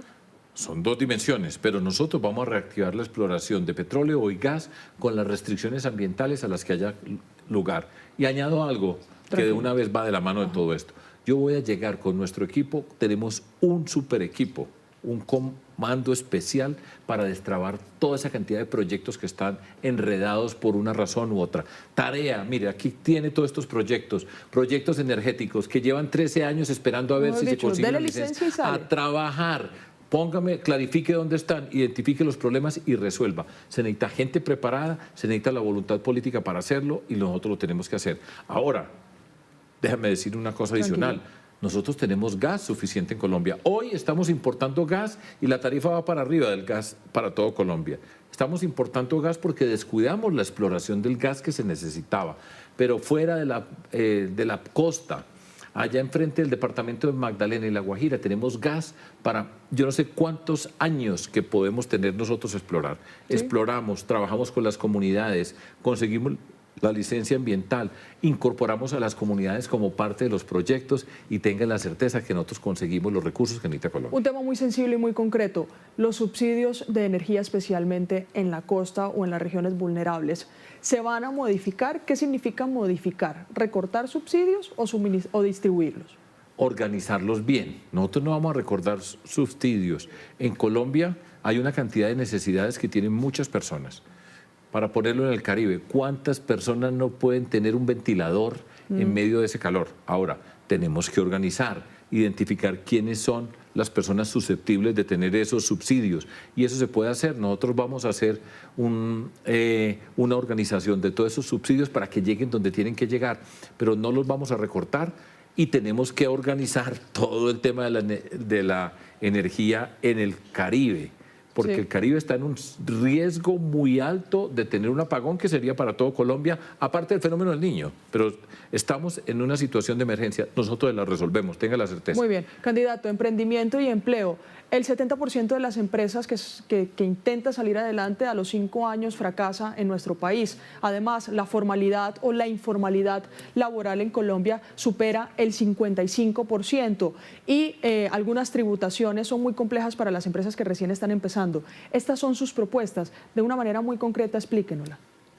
Mire, nosotros tenemos que fomentar el emprendimiento, para utilizar pues la primera palabra que está acá, el emprendimiento. Y eso requiere la formación de las personas, los recursos adecuados para que el emprendimiento pueda crecer y la capacidad de hacerles seguimiento para que lleguen a buen puerto. Eso se puede hacer bien hecho. Tenemos que desplegar toda la capacidad que tenemos en Colombia con las cámaras de comercio, con universidades, pero se convierte en un proyecto de país. Nosotros podemos hacer eso, repito, con unos recursos especiales para que no mueran, como ocurre con la mayoría, porque una de esas 3 condiciones falla, porque no tenían la formación, porque no tenían los recursos o no se les ayudó a hacer el seguimiento para que eventualmente pudieran terminar su tarea. Esa es una. Ahora, nosotros en todo Colombia vamos a hacer un proyecto de desarrollo productivo en todo Colombia. En cada departamento de Colombia, en cada municipio, vamos a identificar cuáles son las capacidades de ese territorio, cuáles son las capacidades productivas, qué se puede hacer, qué no se puede hacer, qué empresas tenemos, cuál es el papel de la educación, y vamos a empatar la educación, el conocimiento con la realidad territorial. Y yo les aseguro que ahí podemos nosotros construir cerca de 4 millones de empleos nuevos en diferentes condiciones. ¿En cuánto tiempo? En los 4 años que nosotros tenemos. Y además quiero señalar lo siguiente, vamos a hacer unos proyectos estratégicos para Colombia. Por ejemplo, solo digo uno para no demorarme mucho tiempo. Colombia es el país más biodiverso del mundo y nosotros estamos súper orgullosos. Pero esa biodiversidad hoy está asociada con la ilegalidad y no con las posibilidades. Vamos a hacer el gran proyecto Colombia, capital biodiversa del planeta, 20 años. Todo el que tenga que ver con biodiversidad tiene que venir a Colombia. Vamos a hacer los proyectos de investigación, la educación. Lo vamos a atar con el programa de seguridad alimentaria para que nadie en Colombia se acueste con hambre. El turismo ecológico, todos los elementos de una bioeconomía los vamos a incorporar y los vamos a hacer, los organizamos, va a haber nuevos empleos y vamos a llegar a una cantidad de rincones en Colombia que no se llega, pero se necesita esta organización mental, capacidad de formular los proyectos, tener relaciones internacionales alrededor del tema y tengan la certeza que Colombia puede brillar. Usted en esa línea ha hablado también de propuestas de turismo e infraestructura. Por ejemplo, departamentos como Chocó van mucho hacia ese sector de fomentar el turismo, pero falta lo que dice usted aquí. No hay conexión, no hay vías terciarias que ayuden a llegar a esos departamentos del Pacífico, por ejemplo, algunos del Caribe, algunos son muy inseguros porque están cooptados por grupos al margen de la ley. ¿Cómo sacar adelante el turismo y que pese muchísimo más en la economía colombiana de lo que hoy está pesando? Si nosotros no tenemos seguridad, no podemos garantizar la seguridad, tenga la certeza de que aquí van a llegar muy pocas personas comparado con lo que podemos recibir y la riqueza que tenemos nosotros. La seguridad es una condición para el turismo.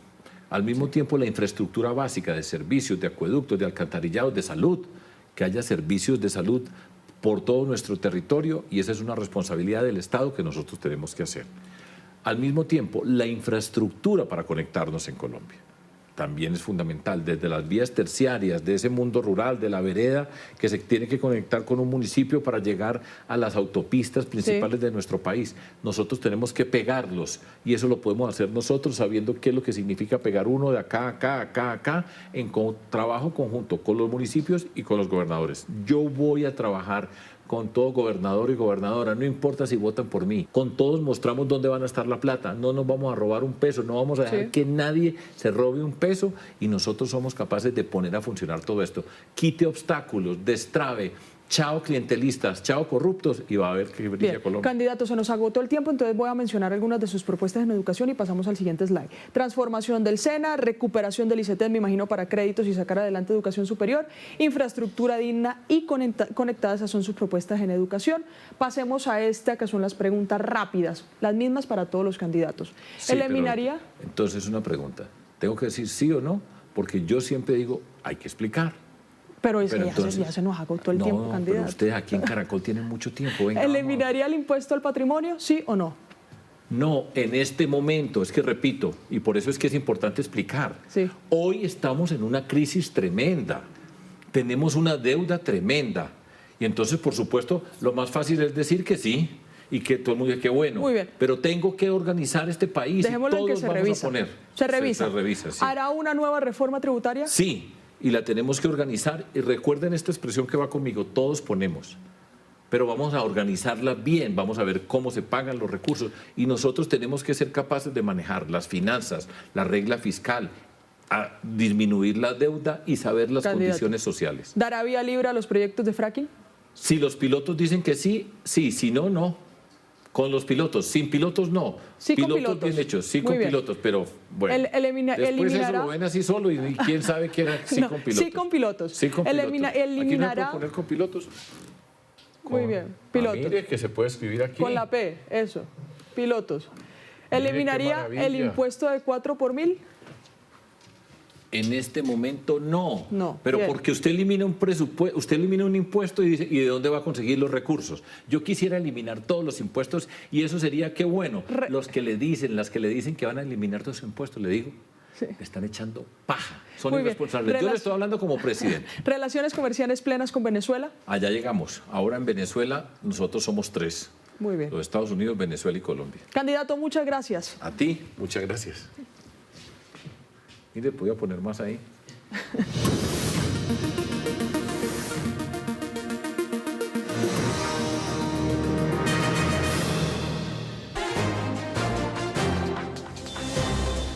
A esta hora es noticia en Santander el grave accidente de tránsito que se registró en el municipio de Barbosa y que dejó como saldo una persona muerta y 2 más heridas. Este hecho se presentó en la vía nacional entre los departamentos de Santander y Boyacá cuando un vehículo tipo turbo chocó contra un bus de servicio público. Producto de este fuerte impacto, el conductor de la turbo perdió la vida y 2 personas más que se encontraban allí terminaron lesionadas. Aunque las autoridades aseguran que el accidente es materia de investigación, hablan de una invasión de carril por parte de uno de los conductores.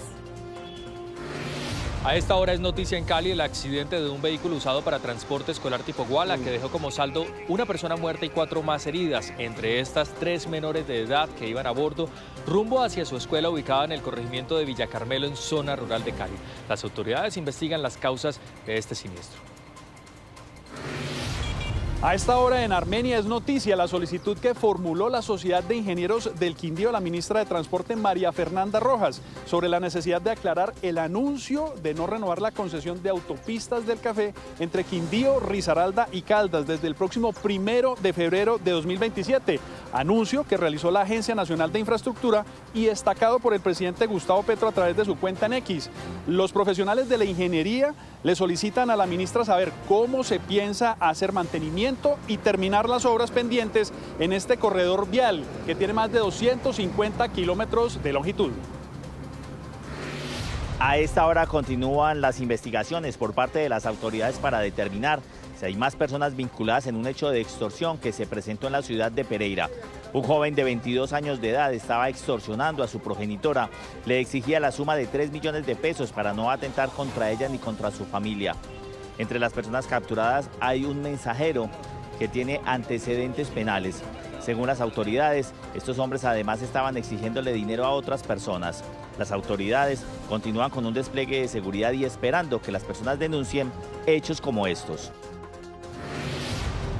A esta hora es noticia la determinación tomada por la sección quinta del Consejo de Estado que admite la solicitud de nulidad de la elección del actual superintendente de salud, Daniel Quintero, quien fue alcalde de Medellín. El Consejo de Estado decidió negar la suspensión provisional en su contra al considerar que no se daban los requisitos de urgencia para que él saliera del cargo. La Corte Suprema de Justicia analizará de ahora en adelante la demanda que plantea que él no cumple supuestamente los requisitos académicos y tampoco los que tienen que ver con el desempeño laboral para cumplir el cargo como superintendente de salud. Lo último en Noticias Caracol. Mucha atención, hay noticia con un avión de la policía que fue atacado en norte de Santander. César Chaparro, ¿qué fue lo que pasó? Ana Milena, televidentes, buenas tardes. Los hechos ocurrieron, dice la policía, en el aeropuerto Aguas Claras del municipio de Ocaña, norte de Santander, después que una aeronave en la institución, pasada a las 12:55 del mediodía, que cubría la ruta Ocaña-Bogotá, fuera impactada con ráfagas de fusil, momento después del despegue. Dice este comunicado de 9 puntos revelado por la policía hace un par de minutos que gracias a la pericia y capacidad y reacción de los pilotos que estaban en esta aeronave, pues el avión llegó aquí al Aeropuerto Internacional El Dorado sin ninguna situación de emergencia. Una emergencia sí que fue alertada y que generó en el Aeropuerto El Dorado, quienes los organismos de seguridad pues estuvieron allí muy atentos debido al reporte que inicialmente había dado el piloto. Dicen las autoridades que los impactos de ráfaga de fusil fueron en los cristales de este avión, lo que deja hasta el momento 3 uniformados lesionados, pero que no tienen mayor gravedad y que en este momento se están prestando pues todo lo que tiene que ver con los primeros auxilios y llevar a estos uniformados mediante una ambulancia a un hospital cercano. El más cercano sería el de la Hospital de la Policía Nacional. La policía también en el comunicado dice que se abrió una investigación y que organismos de inteligencia ya activaron todos los planes para establecer qué fue lo que sucedió y quiénes son los responsables de este ataque a esta aeronave. Sí, señor, ya nos conectamos con usted. Gracias, Pablo. Esas fueron las noticias. Nos vemos a las 7 de la noche con una nueva edición informativa. Pero si quieren seguir los hechos del día, ya lo saben, se pueden conectar con Pablo a partir de este momento, la señal digital de Noticias Caracol en nuestras plataformas digitales. Y recuerden que esta noche a las 7:30 tendremos el debate con las fórmulas vicepresidenciales. En el canal Caracol ya viene Tormenta de Pasiones. Esto es Noticias Caracol. Primero la gente. Feliz tarde.